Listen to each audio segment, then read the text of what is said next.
Hallo und herzlich willkommen in der Klemmbausteinwelt. Karder Master, das soll heute hier das Thema sein.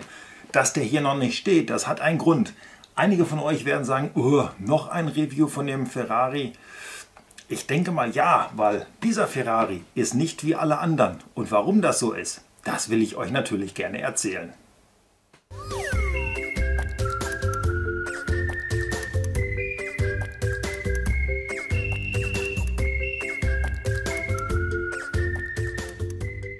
Viele Monate ist es mittlerweile her, da hat mich ein eifriger Händler angeschrieben und hat mich gefragt, ob ich diesen Ferrari gerne mal meinen Zuschauern zeigen würde.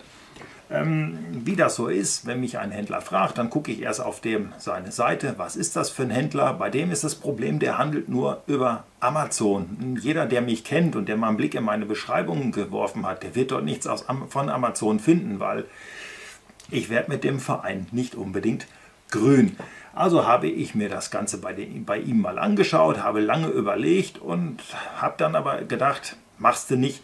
Alleine schon, weil er weit über 200 Euro, ich glaube es waren roundabout 245 Euro, was das Set bei ihm kosten sollte. Nett wie ich bin, eine E-Mail zurückgeschrieben, es tut mir leid, aber für den Preis wird er den sowieso nicht verkaufen können, weil zu dem Zeitpunkt ist Bluebricks mit 175 Euro definitiv einen unschlagbaren Preis gegangen mit dem Set. Wo das heute liegt, kann ich gar nicht sagen, gebe ich zu. Lohnt sich auch nicht zu gucken, weil ich weiß nicht, wann ihr dieses Video schaut. Wenn ihr das erst in 2-3 Monaten schaut, kann schon wieder alles ganz anders sein. Faktum ist, Bluebricks war an dem Tag, wo ich geschaut habe, mit 175 Euro der günstigste. Habe ich ihm auch so geschrieben. In Deutschland bekommt man ihn für 175 Euro. Brauche ich für ihn kein Review zu machen. Er wird sowieso nicht einen einzigen davon verkaufen.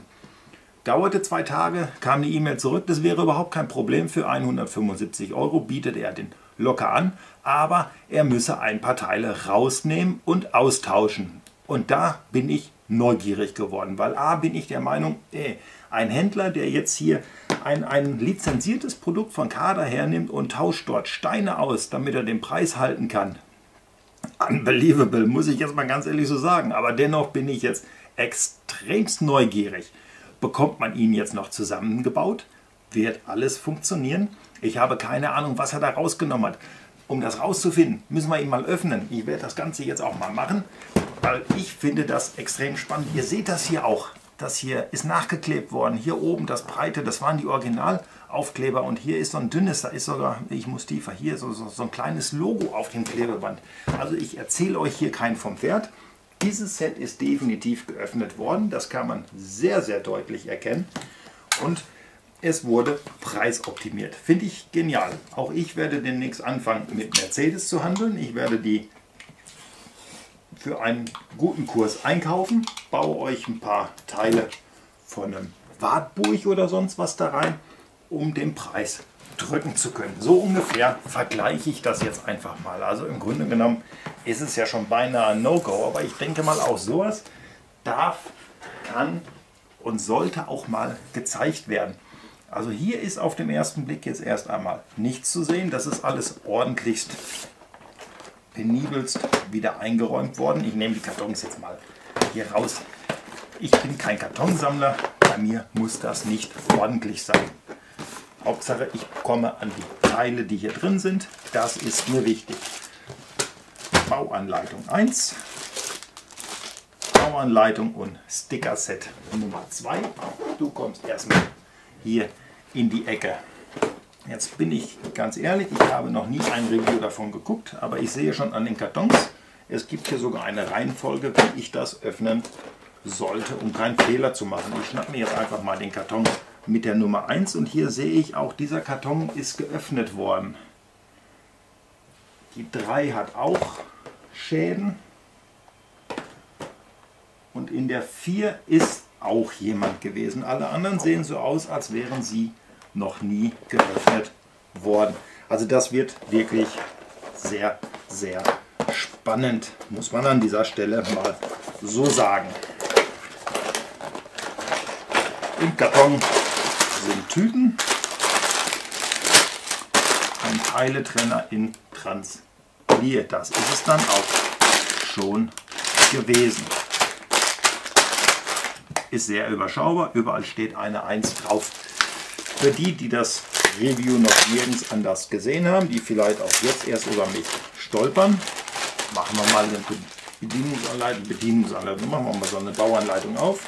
Nehmen mal hier die überschaubaren Sticker. Man muss sagen, hier hält er fest. Es ist überschaubar, was an Stickern hier drin ist. Aber es ist nicht überschaubar, was ich hier an Büchern habe. 3, 2, 1. Super, im Countdown. Und hier geht es dann weiter. 4, 5. Also es sieht so aus, als hätte man pro Tüte dann sogar eine Bauanleitung. Aber ich glaube, wenn ich mir das hier so angucke von den Teilen her, wird das nicht ganz hinkommen, dass 1 mehr Kartons sind. Aber ich glaube nicht, dass Tüte 1 jetzt nur Buch 1 ist. Ich drehe es mal um. Ganz normal, wie wir es gewohnt sind. Alles farbig dargestellt. Es wird nichts ausgegraut. Nö, da tut sich nichts hier. Hier ist mal so eine Erklärung, welcher Karton. 2 sind 2, 2 und 6, 3 und 6. Das erschließt sich mir jetzt nicht so ganz. 1 und 6 ergibt A, 2 und 6, 3 und 6, 5 und 6. Ich werde da noch hintersteigen, was hier gemeint ist. Hier sind die Motoren. Mal eben kurz eine Erklärung, wie man mit dem Teiletrenner umzugehen hat. Immer sehr, sehr wichtig. Viele wissen das Ganze ja nicht.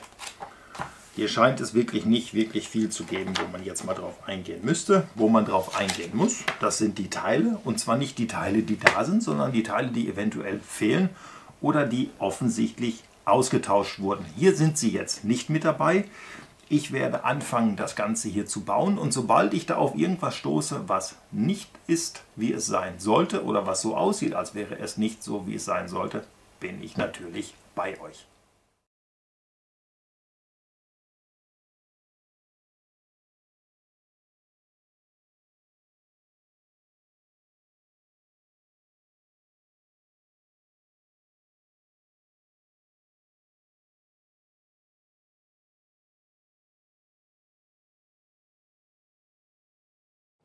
Normalerweise packe ich immer mit euch zusammen die Tüten aus und baue nicht wild drauf los. Dieses Review fing schon falsch an, weil normalerweise steht das fertige Set hier und nicht der Karton. Und ich habe gedacht, ich rolle es mal anders auf. War natürlich ein Fehler. Wie man es macht, macht man es verkehrt. Dieser Aufruf, der geht jetzt mal ganz, ganz laut nach Billund, nach Dänemark. Jetzt schaut euch das hier mal an. Schwarze Pins, schwarze Dreierpins, schwarze Pins mit Aufnahme für Kreuzachse, keine blauen Pins. Hier ist endlich mal jemand, der hat es verstanden, dass blaue Pins in solchen Sets, dass die dort einfach nicht hingehören, dass die dort stören. Hier werden wir Erwachsenen jetzt endlich mal angesprochen. Hier stellt man uns was hin, was nur gut werden kann. Kader sowieso schon eigentlich eine sehr gute Qualität, wo ich jetzt auch gar nicht großartig darüber diskutieren möchte. In meinen Augen ist es wirklich eine sehr, sehr gute Qualität.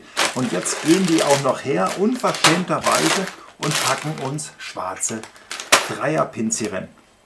Da kann ich nur sagen, das habe ich mit einem Lächeln und einem weinenden Herzen vor Freude zur Kenntnis genommen. Ich wollte euch das nur noch eben zeigen. Normalerweise hätte ich euch das, aber hätte Fahrradkette, ist so wie es ist. Auch hier gehe ich gleich drauf ein. Die Technik-Frames in schwarz und nicht in grau. Überhaupt vermisse ich hier Farben wie rosa, grün, lila und was weiß ich nicht, was noch alles normalerweise in solch ein Set reingehört. Da verzichten die bei Kader drauf und das macht die ganze Sache äußerst sympathisch. So, das wollte ich nur noch mal schnell losgeworden sein, und jetzt gucken wir, warum kostet dieses Set nur 175 €.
Die ersten 2 Bauschritte sind erledigt. Im Grunde genommen bin ich sprachlos. Eigentlich hätte ich gar nicht unterbrechen sollen, sondern weiterbauen. Das macht so eine Riesenfreude hier. Ich traue mich das eigentlich gar nicht zu sagen, aber ich denke mir hier immer wieder, warum kann so ein Millionenkonzern wie Lego das nicht? Warum können die uns nicht mit solchen Modelle versorgen? Über den Preis können wir streiten, das ist das eine. Aber das Design, das ist so einfach wie genial. Ich weiß, im Billund macht man sich es noch einfacher und deswegen bekommen wir den letzten Schrott, den man da irgendwo noch designen kann, in einen Karton gepackt, der bunt ist und zu uns geschickt. Ich denke mal, ihr habt das ganz oft gehört. Ihr werdet mit Sicherheit das ein oder andere Review darüber schon gesehen haben und wisst also, was los ist. Ich weiß es noch nicht, da ich mir diese Reviews allesamt nicht angeschaut habe. Ich kenne nur Bilder davon und das hat mir gereicht, um zu sagen, das Ding muss ich unbedingt mal haben. Dass es jetzt so zustande gekommen ist, umso schöner. Übrig geblieben sind, beziehungsweise nicht übrig geblieben, ihr seht das hier, 2 Verbinder aus Metall. Da sie in Kunststoff dabei lagen und das hier, das ist ein ganz normaler Antrieb, da muss ich nichts aus Carbon und aus Metall haben, habe ich die nicht eingebaut, sondern lass mir die mal lieber irgendwann, da kommt vielleicht noch mal was Großes, wo ich die dann einbaue, obwohl ich da nicht der Freund von bin. Es gibt sie länger, ich bin ziemlich oft darauf angesprochen worden, ich habe immer gesagt, ich habe da Angst, die sind aus Metall, die werden um einiges mehr aushalten wie die aus Kunststoff. Also verschiebe ich letzten Endes nur den Schwachpunkt eines Modells und ob ich ihn dann dahin schiebe, wo ich ihn gebrauchen kann, das weiß ich nicht. Deswegen, ich bin da zwiegespalten bei der ganzen Geschichte und ihr wisst, ich mache ja viel mit Technik und ich bin da vorsichtig. Die Qualität der Steine, kadertypisch, wobei ich hier ganz klar sagen muss, die Verbinder mit der Aufnahme für die Kreuzachsen oder mit der Kreuzaufnahme, die sind nicht unbedingt die besten. Also die sind hier drin halten, aber in den Steinen sind die wirklich sehr, sehr locker. Also die schiebe ich da rein, als wäre es nichts. Da wünschte ich mir etwas mehr Haltekraft. Mittlerweile sitzen sie alle an ihren Stellen, wo sie verbaut sind. Das ein oder andere Male sind sie mir aber wirklich wieder rausgefallen gekommen, die Teile. Das ist nicht bei allen so, das ist nur teilweise so. Diese beiden Teile hier fand ich wirklich am besten. Die haben mich zum Verzweifeln gebracht. Die hätten eigentlich im Bauschritt 1 verbaut werden müssen. Ich habe hin und her geblättert und gesucht und getan und gemacht. Ich habe sie nicht gefunden. Ich lasse sie mal hier liegen. Vielleicht kommen sie irgendwann an einer anderen Stelle. Die erhofften oder die Steine, die ausgetauscht werden sollten, da war bis jetzt noch nichts von zu sehen. Ich stelle das mal gerade hier hin. Vorn und hinten ungefähr die Größe dürfte das Ganze später bekommen. Wird also noch interessant. Also wie gesagt, ich habe noch keine Tüten gefunden, die geöffnet worden wären und wieder verschweißt wurden, die irgendwie Aufschluss darauf geben, dass es hier kein Kader ist, was drin ist. Bis jetzt, toi toi toi, ist alles drin, was drin sein musste. Ist alles von dem Hersteller, den man bestellt hat. Ich werde jetzt mal weiterbauen. Ich hoffe, das kommt jetzt hier irgendwann mal, dass ich da schreiend stehe und sage, bis hierhin und es geht jetzt nicht mehr weiter. Das gehört hier nicht rein. Damit kann man nicht bauen. Lasse ich mich überraschen. Überraschen lassen kann ich mich nur, wenn ich weiterbaue. Und deswegen denke ich mal, genügend gelabert und lieber weitergebaut.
Bauabschnitt C ist jetzt auch fertig. 2 Bauabschnitte liegen noch vor mir. Das heißt, das komplette Chassis und sogar schon ein bisschen mehr steht vor mir. So langsam aber sicher wird es Zeit, sich auf die Hochzeit vorzubereiten. Bevor ich über dieses Set jetzt irgendetwas erzähle, die richtigen Lego-Hardcore-Fans, die schalten jetzt besser ab, weil jetzt wird's hart. Dieses Set, das ist so genial.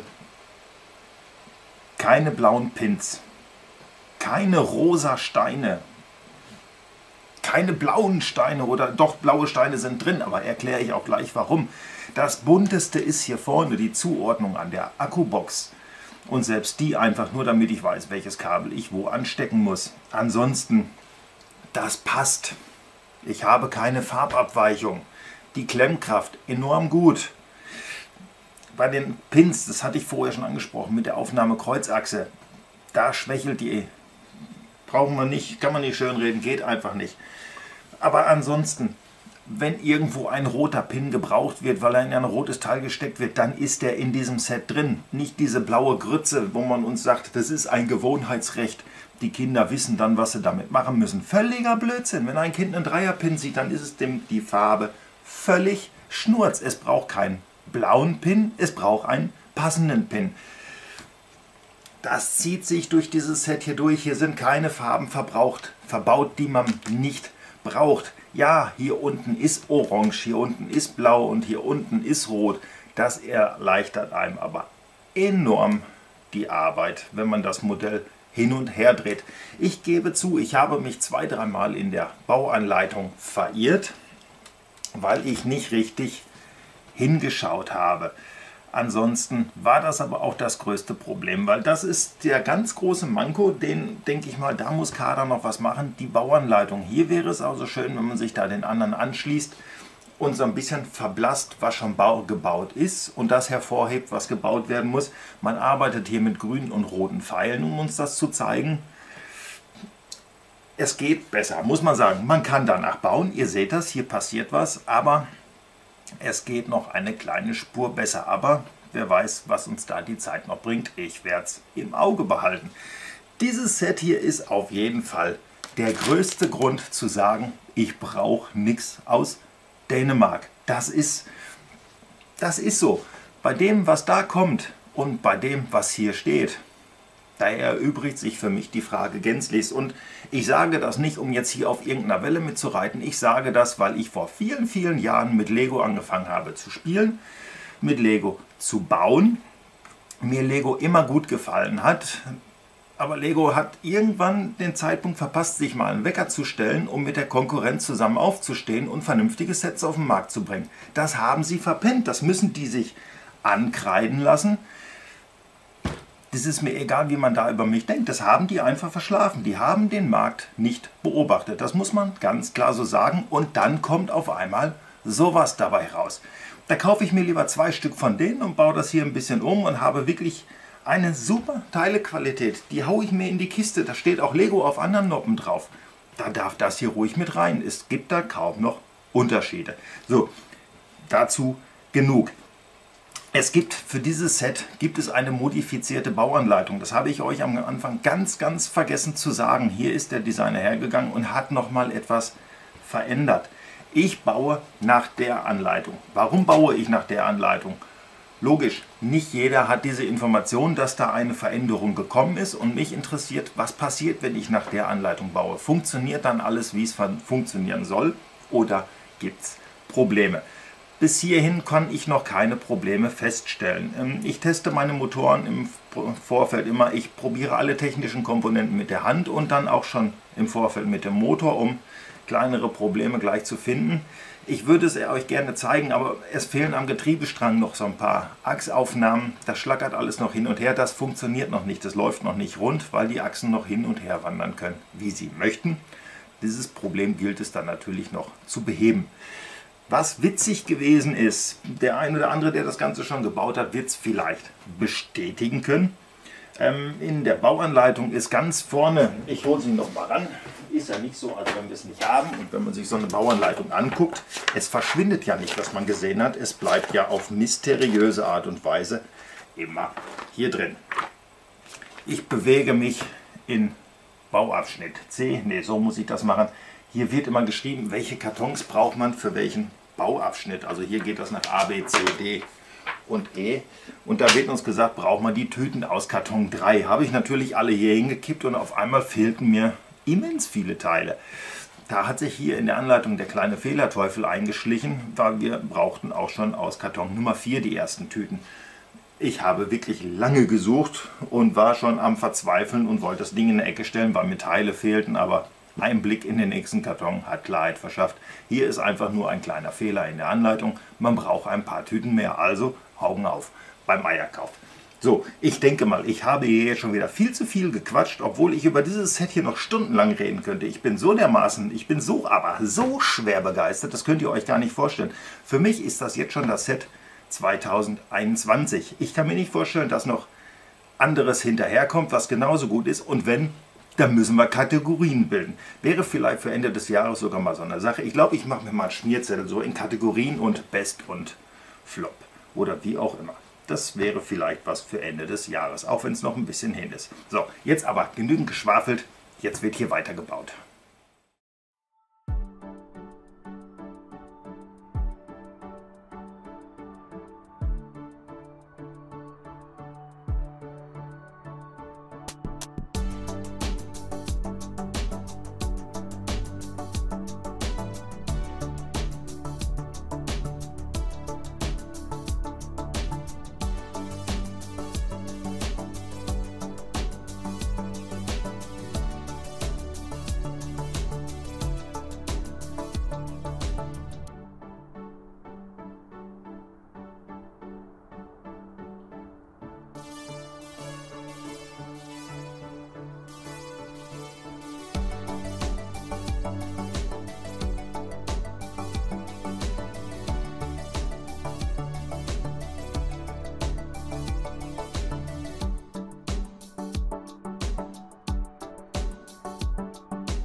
und auf einmal ist das ganze Gerät fertig.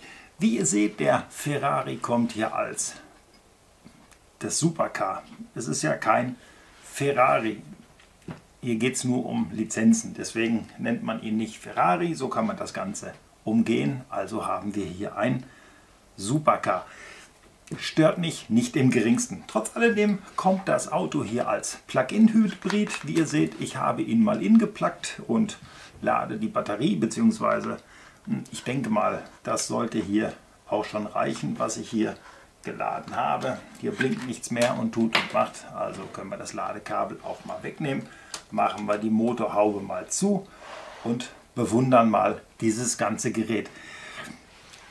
Der Bau ist hier nur so durchgeflogen. Also es ist wirklich eine wunderschöne Nachmittagsbeschäftigung, das Ganze hier zusammenzubauen. Und hey, was wir hier vor uns stehen haben, ist wirklich gewaltig. Es ist gewaltig. Ich kam und komme und überhaupt gar nicht aus dem Schwärmen raus. Das ist so ein schönes Ding. Es ist egal, von welcher Seite man guckt. Das Ganze hier ist rundum gelungen. Ja, er steht hier noch aufgebockt. Das hat auch seinen Grund. Auch von hinten schön. Es ist einfach nur herrlich anzusehen. Also was hier der Designer abgeliefert hat, das ist grandios. Ich hatte es eingangs erwähnt, dieses Set wurde, mir wurde gesagt, hier bei diesem Set ist was ausgetauscht, entfernt, ersetzt worden, wie auch immer, um einen Preis von 175 € halten zu können. Ich habe jetzt gerade aktuell geschaut, er kostet 219 €. Würde ich sagen, ist noch im Rahmen, ist nicht überteuert, sondern noch absolut im Rahmen des Möglichen. 199 ist, glaube ich, der übliche Preis bei deutschen Händlern. Dieser hier kommt auch in Originalkarton, das muss man dabei sagen. Das kommt von einem China-Händler, aber in Originalverpackung. Für 219 € ist jetzt nicht sonderlich überzogen. Der gute Mann, immer wenn ich mit ihm schreibe, macht auch einen wirklich ordentlichen Eindruck. Ich kenne ihn natürlich nicht privat, ich lese ja immer nur, was er mir schreibt. Und das klingt soweit alles völlig in Ordnung. Also jetzt nicht irgendwie abgehoben oder sonst irgendwas.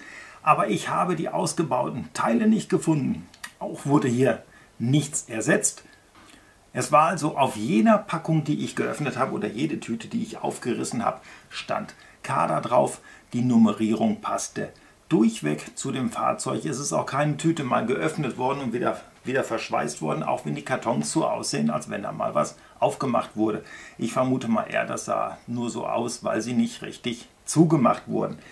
Hier ist also wirklich nichts durchgetauscht. Auch die Teile, ich habe nicht jedes Teil wirklich explizit geprüft, aber über alles, was ich drüber weggeflogen bin, stand Kader drauf. Also hier ist nichts passiert. Auch die Motorentechnik, das ist alles 1:1 Kader. Warum mir das so geschrieben wurde, das kann ich natürlich nicht sagen. Und jetzt rückwirkend der Preis, der hat sich nicht bei 175 € eingependelt, der liegt bei 219 €, so wie ich das gesagt hatte. Und hier steht er. Also selbst wenn hier was ausgetauscht ist, was mir jetzt völlig durchgegangen ist, hat es nicht geschadet. Definitiv nicht.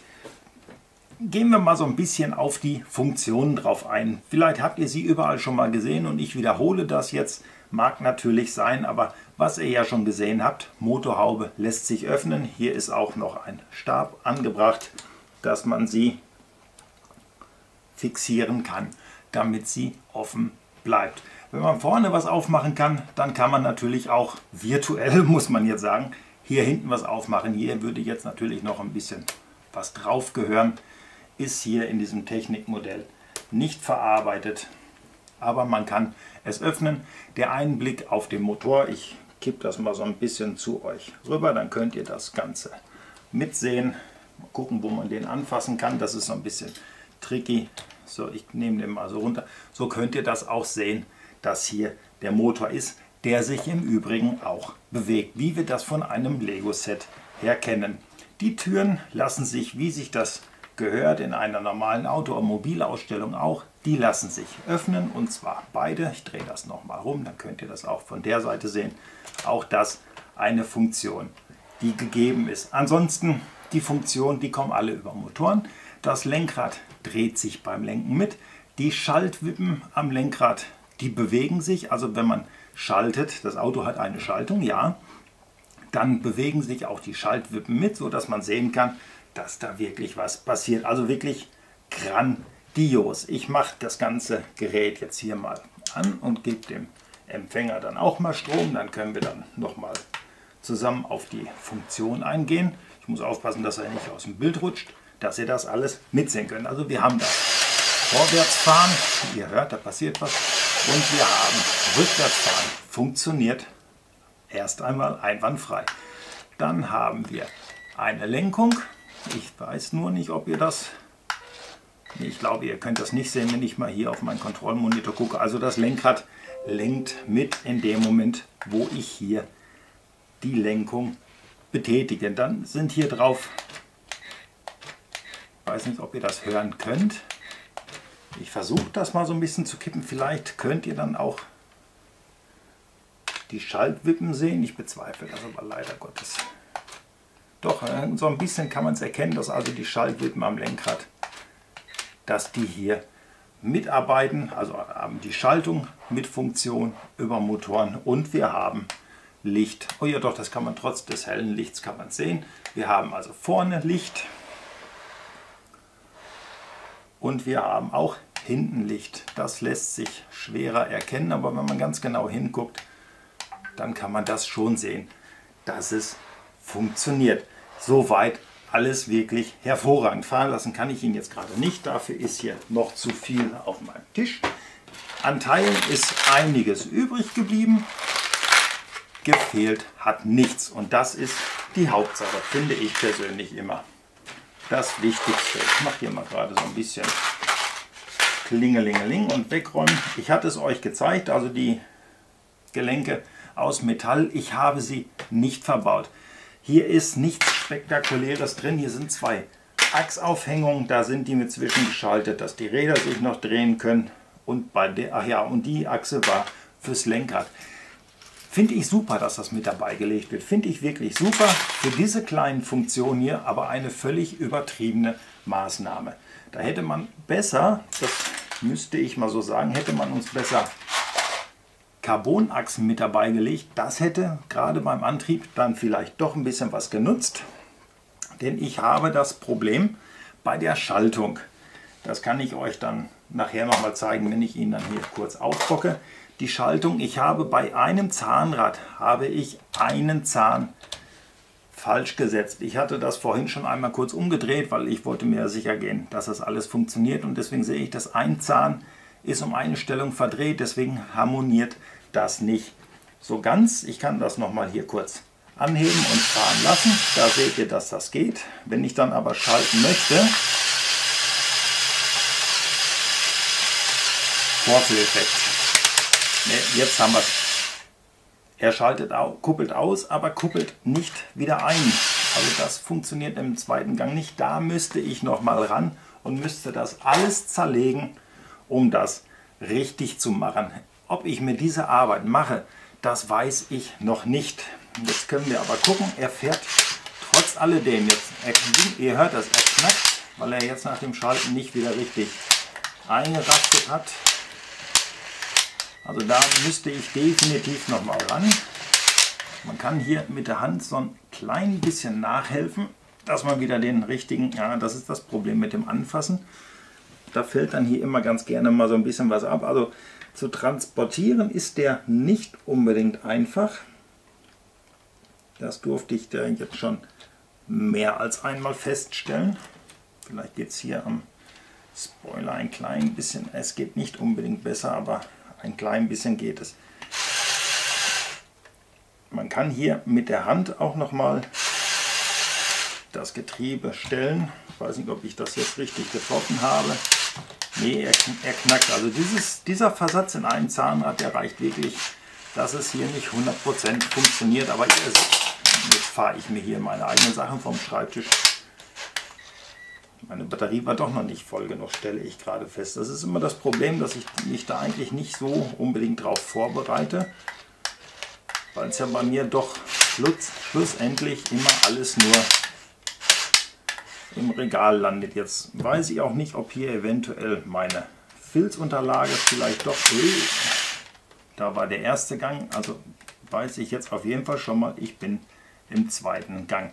Also es ist dann doch, wenn man den jetzt wirklich fahren lassen wollte, sehr, sehr ärgerlich, wenn man da schlampig gebaut hat.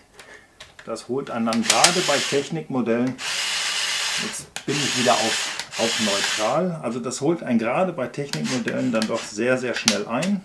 Hier ist die große Schaltgruppe und hier wäre eigentlich die kleine Gruppe, wo der kleine Mann dann auch recht zügig fahren sollte. Ich drehe den jetzt mal ganz schnell um und versuche, ob ich den manuell in die Stellung bekomme. Sieht aber leider nicht danach aus. Es ist wirklich so ein blöder kleiner Fauxpas. Anders kann ich das nicht einmal ausdrücken. Das ist wirklich nur eine Stellung in einem Zahnrad, die dann unterm Strich alles durcheinander haut.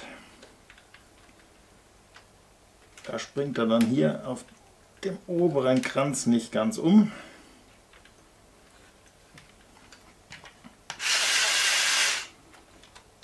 Und dann zickt das Ganze. Nee, das ist also schade, schade, schade.